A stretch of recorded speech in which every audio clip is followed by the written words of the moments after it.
What's up, everybody? Welcome back to Let's Play Death Road to Canada with DogAndPony. I'm DogAndPony, and this is Death Road to Canada.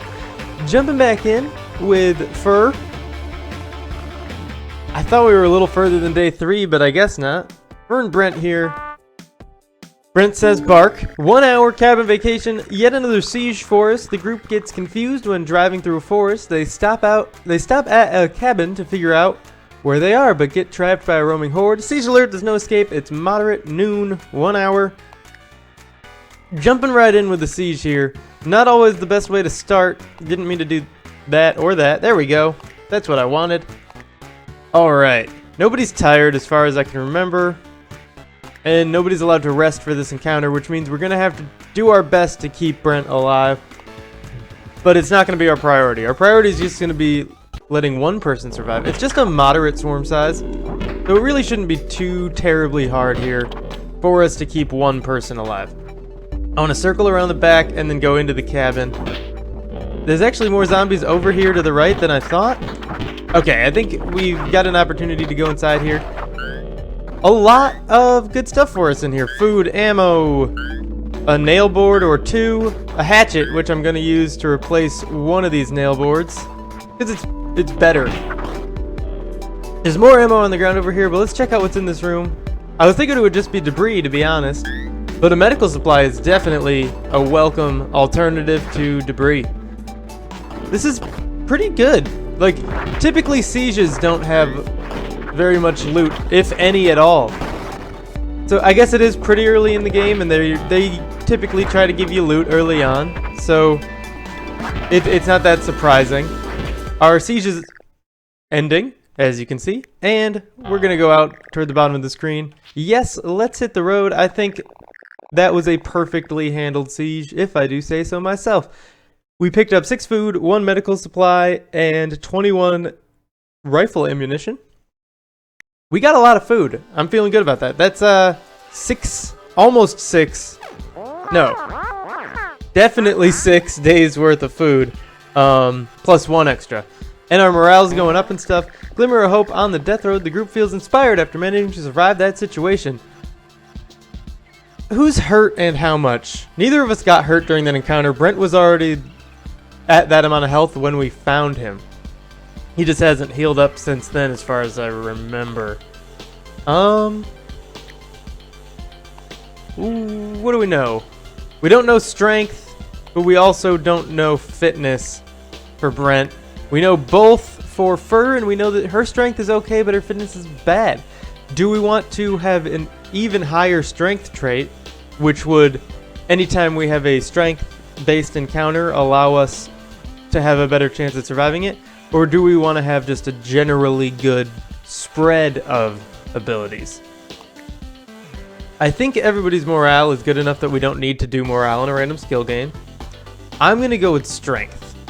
We don't know what Brent's is, but I want to get Fur's up a little bit higher. Even in the post-apocalypse, it's still possible to get swole.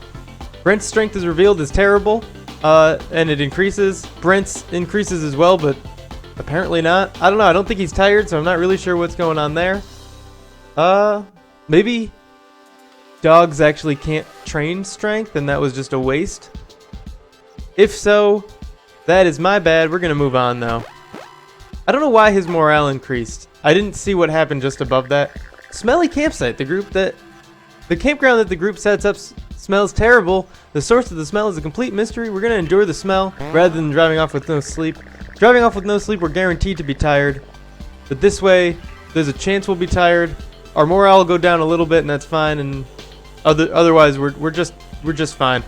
Both of us still have a positive morale, and I'm okay with it. They're all wearing sweatbands. Fur can challenge them to a pose-off, which may or may not be successful. Her strength is here. This is, I'm going to be honest, the exact scenario I was thinking of when I decided to train her strength. It was that one and punching the engine of the car once it breaks down. I don't know what stat. Maybe he can't have strength because he's clumsy. I don't know what stat this is going to use, and it might just make them angry. Let's have Fur challenge them to a pose-off. It has an extremely negative outcome if we fail, but I think we can pass it. She has a double smiley, not a triple smiley in strength. Fur challenges the bandits to a pose-off. She does an incredible flexing routine honed by training. The bandits clearly lose and have to let the group go due to bodybuilder's code. The bodybuilder's code. Our morale is extremely positive for both of our party members. Awesome outcome. I'm glad we trained strength instead of fitness. It takes a real strong and fit person to use a sledgehammer well. You would know for... Well, actually, her fitness is bad, so never mind. While driving on the death road, the group decides to make a stop for supplies. Avoiding them is probably a bad idea. We don't want to spend more gas than we're doing and count. Like, we want to keep our gas expenditure roughly equal to the amount of loot we're bringing in, so we can't really skip things like this. The Deadly Yalmart might actually be a siege, and it's going to be really tough. Let's hit up the bookstore just because it's easy. I want to, after that last siege went really well, I kind of want to keep our positive vibes going. Let's hit up this bookstore and see what happens. It's going to be a skill training, I believe. We'll find a book somewhere, be able to read it, gain a skill. The group sees a large bookstore. Most of the books and magazines have gotten wet and rotted by now, but one here remains in good condition. It's a moderate and irritated swarm in the morning. Let's get something to read. Okay. Put that away. Take that out. Actually, I'm going to swap it into the first position because I prefer it. Brent doesn't need a weapon. He's fine. In some of the encounters like this, if you don't have a second person, you can't actually do the thing. With weightlifting, if you don't have anyone to spot you, you can't do it. In the arcade, you can't... Oh, I hope that wasn't the book. We're going to be killing a lot of zombies. I thought this was going to be a bathroom. I was actually thinking it was going to be a larger one. I don't know why. And it ended up being wrong. Oh, Brent got the gasoline. He's actually more likely to die here. Or not. Maybe we're both likely to die because I'm handling this horde terribly.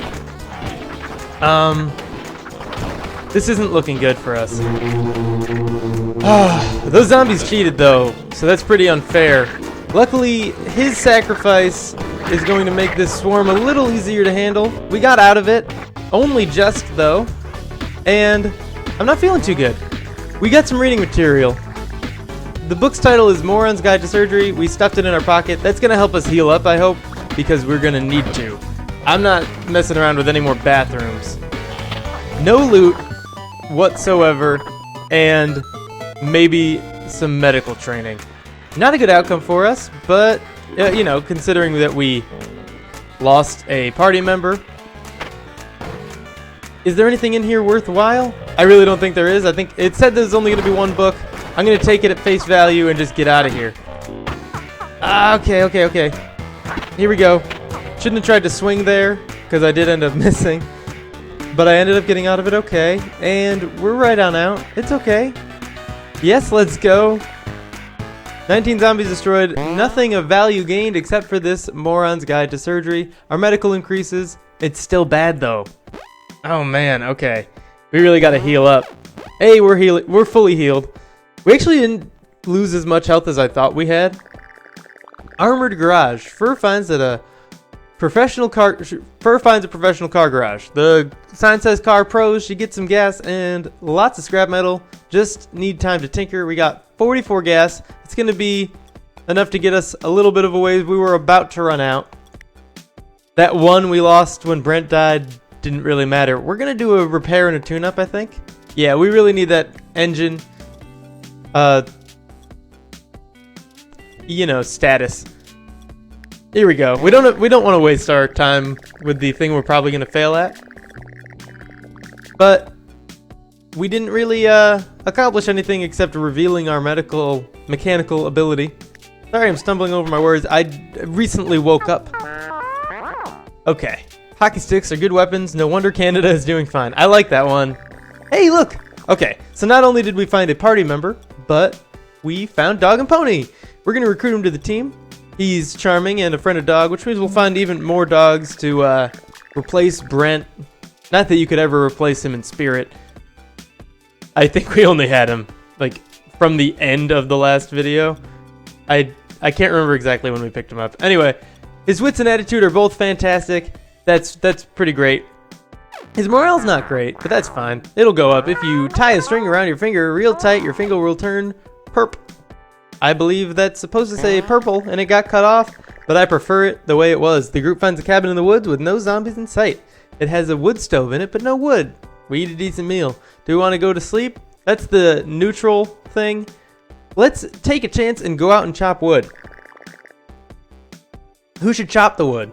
Fur, because she has a high strength that we know. Dog and Pony, we only know his wits and attitude. His morale's going down. Why? What happened to him? Anyway, Fur's gonna go chop some wood. Fur chops a bunch of wood and gets the wood stove going before passing out from exhaustion. She will be very tired tomorrow. Her strength increases yet again. Perfect.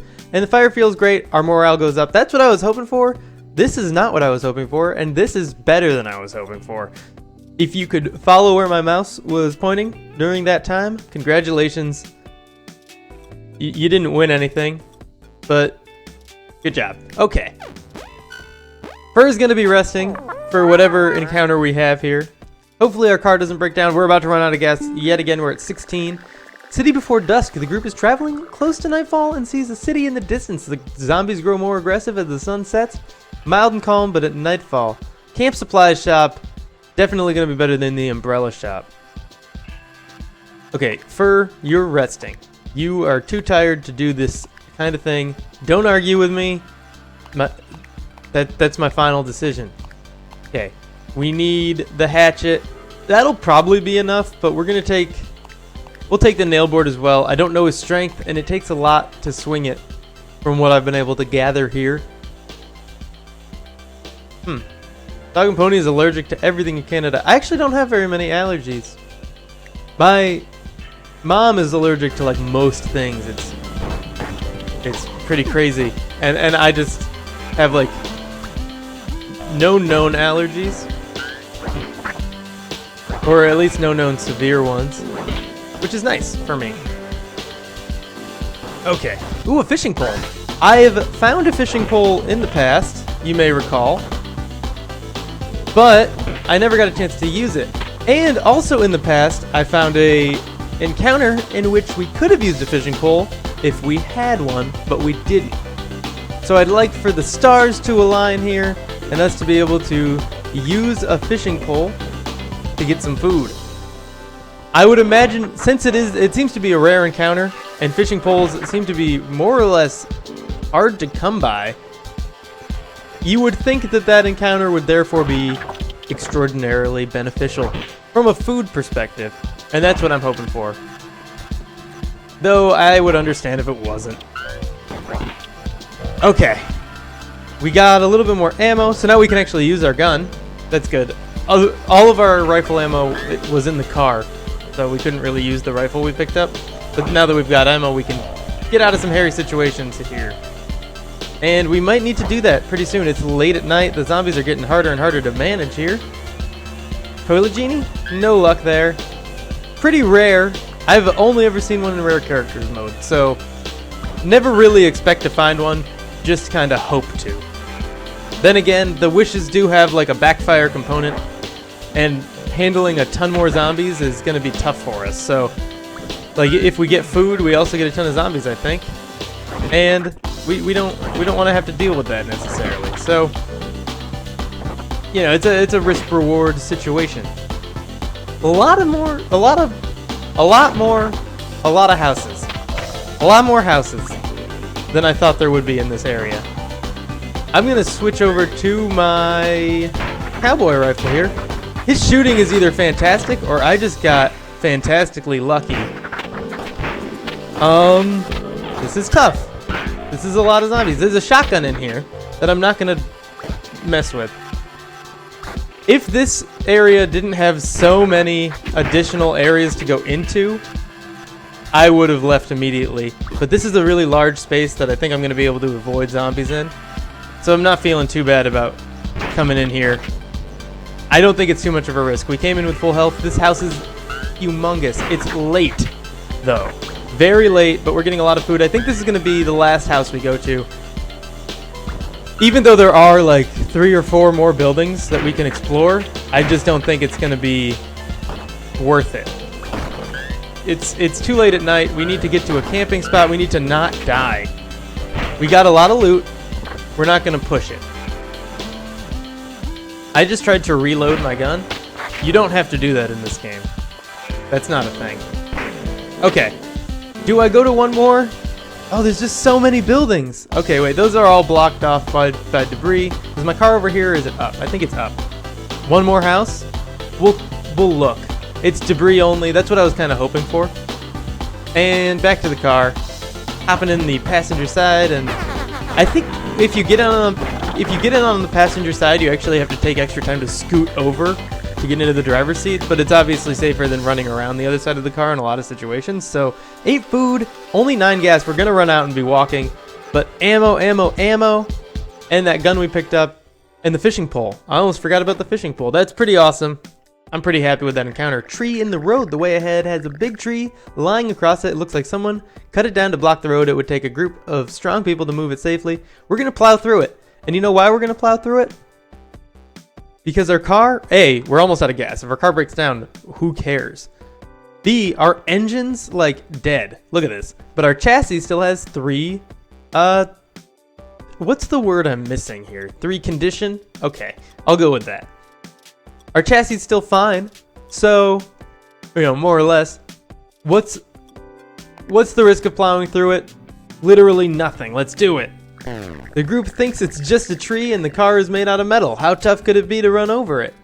The car gets through but takes some damage. Okay, let's check out what happened there. The chassis is gone, well, very nearly gone as well now. This is, I think, like the lowest overall condition I've ever had a car in, with only 1 dot in all 10 other things. Let's keep driving and see what happens. Do you think we're gonna run out of gas before the car breaks down? We didn't. The car has broken down from use and abuse. It won't start up again. Do we want to try to fix it or punch it? We don't, because immediately after we do, we're gonna run out of gas. So it's a waste of time if we try to fix it. It's a waste of health if we try to punch it and fail. We're gonna abandon the car. Keep the 5 gas we have for another day. Wasting no time, the group decides to ditch the car and walk until they find a new vehicle. Car abandoned. Okie doke. Let's keep it moving. Jeez. Oh man, we're already encountering our first rough terrain here. The group runs into a particularly rough stretch of road. There's nothing life-threatening about it. It's just a long and miserable walk. They get bruised and battered in multiple small accidents. We're hurt. Our morale is down. Our morale is low for Dog and Pony. Not good. Cat attack. Fur is walking along the road when she is suddenly mauled by a feral cat. Once again hurt. Her morale goes down again. I think being stuck on foot is disproportionately difficult compared to anything else in the game, because you can't control what's happening to you. You're gonna have your car break down. You're gonna run out of gas at some point in the game, and you might be playing perfectly up until that point. Not that I was, but I was doing really well. And then you can die because you lost your car in 2 encounters. One more bad encounter could have killed us both. First spots, so 3 encounters. First spots a car parked in the middle of the road. They rush over to discover a car that looks suspiciously like the car they started their journey in. Fur takes the keys that she kept from the old car and sticks it in the ignition. It starts. Here we go again. We're back on the road. We got enough gas to last a little bit. Can shooting practice. The group camps out in a big field. We eat a decent meal and find a row of cans sitting on a wooden fence. If we do this, a guy gets mad at us. So we're going to leave the camp. And then like our morale goes down even further and we can't risk that. If Dog and Pony gets any more upset, he will try to kick someone out of the group. Busted leg. The group meets a woman limping around with a crutch. One of her legs was wounded in a recent fall as she was getting away from zombies. What's Fur's medical? It's bad. You want to try to heal her up anyway? We got 7 med kits. We can risk it. Fur tries to treat the woman's busted leg. She tries to help over the course of a day, but doesn't manage to do much. Still, practice makes perfect. Her medical increases, which is what I wanted. Her morale decreases, which is not what I wanted at all. We lost one of our medical supplies, not a big deal, and 4 of our food because we spent a whole day on it. Gonna keep moving. Fur rolls up her sleeves and starts tending to their wounds. We lose 4 medical overall, but Fur treats all of her wounds. I didn't know she was hurt to begin with. Oh, it's from all the walking encounters. Okay, we're all healed up, both of us. I can't wait to meet other survivors on the way to Canada. Always be looting. While driving on the death road, the group decides to make a stop for supplies. Do we want to go to the big house or the mall rescue? We're going to the big house. After being stuck on foot for a while and losing a lot of our resources, we no longer have a huge surplus of food. We only have 3 days and change worth of food. I don't feel confident enough to do a rescue. So we're going to the big house. Hopefully it's got lots of food in it. Medical supplies, more weapons, something. It's a thick swarm, but it's sluggish. So I think we're going to be okay. Someone can rest if we want them to. Do we? Fishing pole stays in the car. Always and forever from now on. I don't think it's going to be that effective of a weapon. We want it for when we, find a fishing hole. We're both coming along here. DogAndPony's going to be our leader with a hatchet and a cowboy rifle. We actually have more ammo than we can hold, so that's pretty cool. We have 2 surplus. Not a lot, but enough. Let's move. Food already. This is thick, but it's like not moving toward us or anything. We want to lure them over toward this area and then try to get the stuff that they were blocking rather than swinging at them all and risking our own death trying to get the loot that they're essentially guarding. Not literally guarding, because that's not how the AI works, but guarding in the sense that that's where they're positioned. This is a big house, it said. I wonder if it's going to be as big as that one we just randomly found. Get a shotgun. I was talking to Fur there. She didn't hear me, so I had to jump in and take over. We have no ammunition for her to use. There is some in the car, so it'll be useful down the road, of course. Ha! Down the death road. Literally down the road at our next encounter. I'm so clever. Okay, nothing in here. Just get a move on. Don't want to be followed by too many zombies. I'm not going to take out the ones in the bathroom because I'm not too worried about those guys. These 2, I will, because this is a relatively small room. Okay. Nothing of value for the most part. Like 1 gasoline, as I've said before, doesn't make a difference. Okay. I thought there might be something up in that area. There wasn't.